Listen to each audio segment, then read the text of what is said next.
திருநெல்வேலியில், நாங்குநேரியில் இப்போ ரீசெண்டாக ஒரே லைனில் சொல்லணும்னா நம்ம நண்பர் ஒருத்தர் ட்வீட் போட்டிருந்தாரு. அதையே சொல்கிறேன்.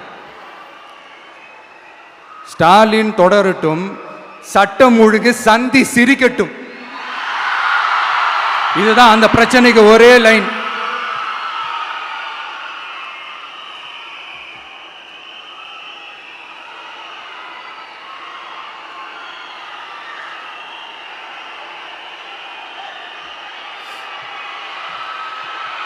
மக்களே, காஞ்சிபுரத்தில், வேலூரில் எல்லாம் நம்மளோட விஷனை பற்றி சொன்னோம் இல்லையா? அதே மாதிரி இங்கேயும் சில விஷன்ஸை சொல்லணும். இது மற்றவங்க மாதிரி தேர்தல் வாக்குறுதின்னு சொல்லி ஏமாத்துறது கிடையாது. நம்மளை நம்புகிற மக்களுக்கு நம்பிக்கை தர்றது. நம்ம ஆட்சிக்கு வந்ததும் இதெல்லாம் செய்ய நடவடிக்கை எடுப்போம்னு சொல்கிறது. டெல்டா விவசாயிகள் சமீபத்தில் கூட உரத்தட்டுப்பாட்டை சந்திச்சிங்கல்ல. சில பேர் உரத்தை பதுக்கி வச்சு அதிக விலைக்கு விற்றதா நியூஸ்லாம் கூட வந்துச்சு. நம்ம டிவிக்கு ஆட்சி வந்ததும் உரத்தட்டுப்பாடு இல்லாமல் பார்த்துக்குவோம். 5 ஏக்கர் வரை நிலமுள்ள விவசாயிகள் வேளாண் கூட்டுறவு வங்கிகளில் வாங்கிய பயிர் கடன் முழுமையாக ரத்து செய்வதற்கும், 5 ஏக்கருக்கு மேல் உள்ள விவசாயிகள் வேளாண் கூட்டுறவு வங்கிகளில் வாங்கிய பயிர்க்கடன் 50% வரை ரத்து செய்வதற்கான சாத்திய கூறுகளை ஆராய்ந்து உறுதியாக நடவடிக்கை எடுப்போம். திமுக மாதிரி எல்லாருக்கும்னு சொல்லிட்டு அதுல தகுதி ஃபிக்ஸ் பண்ணி பாகுபாடு காட்டி ஏமாற்ற மாட்டோம். எல்லாத்தையும் வெளிப்படையாக சொல்லுவோம். 2 ஏக்கர் வரை நிலமுள்ள விவசாயிகள் மற்றும் நிலமற்றவர்கள் குடும்பத்தில் யாரும் மாநில மற்றும் ஒன்றிய அரசு ஊழியராக இல்லாமல் இருக்கும் பட்சத்தில் அவர்களின் குழந்தைகளின் பொறியியல் மற்றும் மருத்துவம் உள்ளிட்ட தொழிற்கல்வி முதல் அனைத்து வகை படிப்புகளுக்குமான முழு செலவையும் அரசே ஏற்கும்.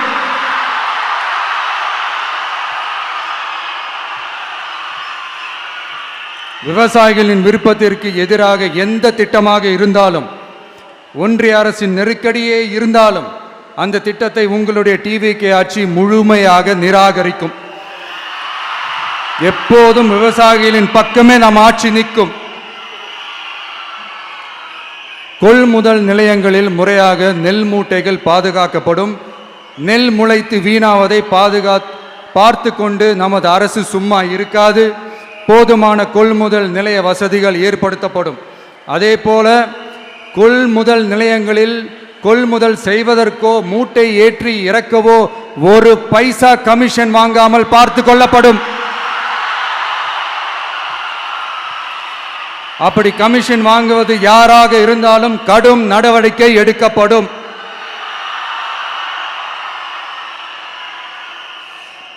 ஐநூறு ரேஷன் கார்டுகளுக்கு 1 ரேஷன் கடை என்ற வரையறை நிர்ணயிக்கப்படும். கிராமங்களிலும் எடையாளர் நியமிக்கப்படுவார். பெண் விற்பனையாளருக்கு பெண் எடையாளர், ஆண் விற்பனையாளருக்கு ஆண் எடையாளர் என்பது பின்பற்றப்படும்.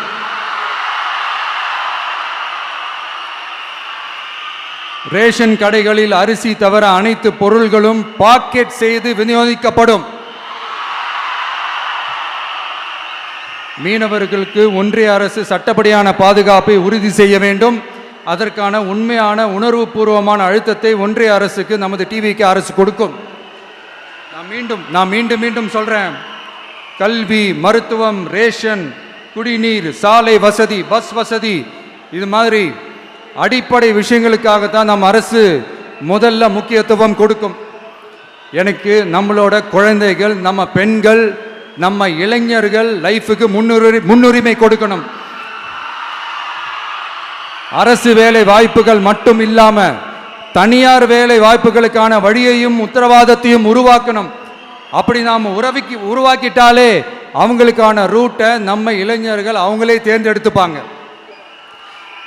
இத்தனை கோடி அத்தனை கோடி ஒப்பந்தம்னு சொல்லி விளம்பரம் மட்டும் செய்யாம உண்மையான ஒப்பந்தம் போட்டு வெள்ளை அறிக்கை வெளியிட்டு அதை செயல்படுத்தினாலே போதும், எல்லாம் தன்னாலே நடக்கும். இங்க என்னனையும் சொல்ல நினைக்கிறேன். இங்க அடுத்து நாங்க தான் நெஞ்சை நிமித்திரி கூவுற யாராச்சும் நாங்க ஊழலே செய்யாதவங்கன்னோ ஊழல் செய்யவே மாட்டோம்னோ நெஞ்ச தொட்டு மனசாட்சியோட சொல்ல முடியுமா? ஆனா நாம இன்னைக்கு இல்ல, ஆட்சிக்கு வந்ததுக்கு அப்புறமும் ஓப்பனா தில்லா கட்ஸா சொல்லுவோம், ஊழல் லஞ்சம் இல்லாத ஒரு ஆட்சியை கொடுக்க உண்மையா ட்ரை பண்ணாலே போதும், எல்லாம் தன்னாலே நல்லா நடக்கும். எல்லாரும் கொஞ்சம் கை இப்படி வைங்களேன். எங்க ஓட்டு எங்க உரிமை, எங்களை யாரும் விலைக்கு வாங்க முடியாது. எங்க ஓட்டு விசில் சின்னத்துக்கு தான். யாரையும் நம்பி ஏமாற மாட்டோம். எங்க வார்த்தையிலிருந்து மாற மாட்டோம். இது நிஜம். தேங்க்யூ.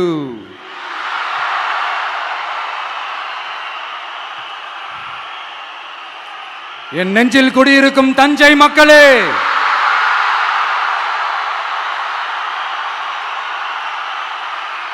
என் நெஞ்சில் குடியிருக்கும் வேலூர் மக்களே, வேலூர்ல இதை நான் சொல்ல மறந்துட்டேன், சாரி. உங்களுக்காக இங்க நான் சொல்றேன், உங்களோட நான் இருக்கேன், நம்மளோட நம்ம மக்கள் இருக்கிறாங்க. இதுக்கு மேல என்ன வேணும்? கான்பிடென்ட்டா இருங்க, நல்லதே நடக்கும், வெற்றி நிச்சயம். மீண்டும் சந்திக்கும் வரை நன்றி, வணக்கம்.